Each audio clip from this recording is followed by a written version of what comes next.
Ռազմիկ Զոհրաբյանը Հայաստանի Հանրապետական կուսակցության հիմնադիրներից էր։ Հայաստանի անկախության համար պայքարած այն սերնդի ներկայացուցիչ էր, որի համար գաղափարը երբեք չի եղել սակարկելի։ Ազատությունն ու պետականությունը նրա համար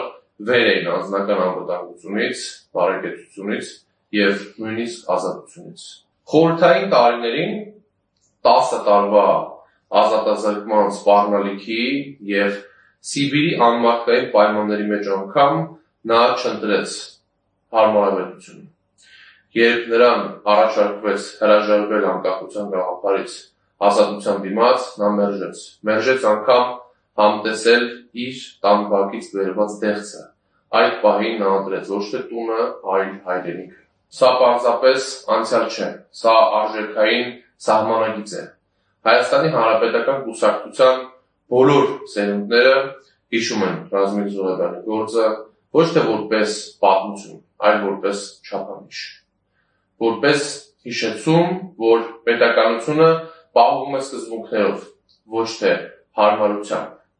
Սերունդները չեն մոռանալու, քանի դեռ կա հիշողություն, կա պայքար, և քանի դեռ կա պայքար,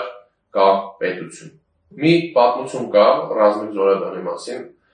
որը ինձ պատմել են իմ ավագ ընկերները և ես ուզում կիսվել իմ ընկերների հետ, նաև կրտսեր հանրապետականների հետ, երիտասարդների, ովքեր վստահաբար չգիտեն այս պատմության մասին։ Ռազմիկ Զոհրաբյանը Հայաստանի անկախացման համար պայքարի առաջամարտիկ էր, Հայաստանի և Արցախի անկախացման գործում ուներ իր ուրույն ներդրումը և մի պատմություն կա, որ Ռազմիկ Զոհրաբյանի մոտ մի քանի տարի անազատության մեջ պահելուց հետո գնում է ՉԿ-ի աշխատողը, այսինքն այդ ժամանակվա հատուկ ծառայություն կամ ԿԳԲ-ի այդպես ասած, գնում է Ռազմիկ Զոհրաբյանին առաջարկում է հրաժարվել անկախության համար պայքարից և իր հետ տանում է մի դեղձ, որը քաղած է լինում Ռազմիկ Զոհրաբյանի բակից։ Եվ այդ դեղձը տանելով իր հետ Սիբիր,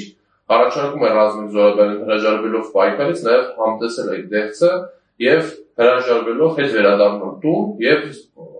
ապրել հանգիստ կյանքով, և Ռազմիկ Զոհրաբյանը ընտրում է ազատազրկումը,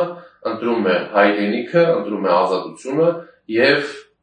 շարունակում է մնել բանտարկված 10 տարի և չի համաձայնվում այդ առաջարկությանը, չի համտեսում իր տան բակից քաղված և բերված Սիբիր դեղձը։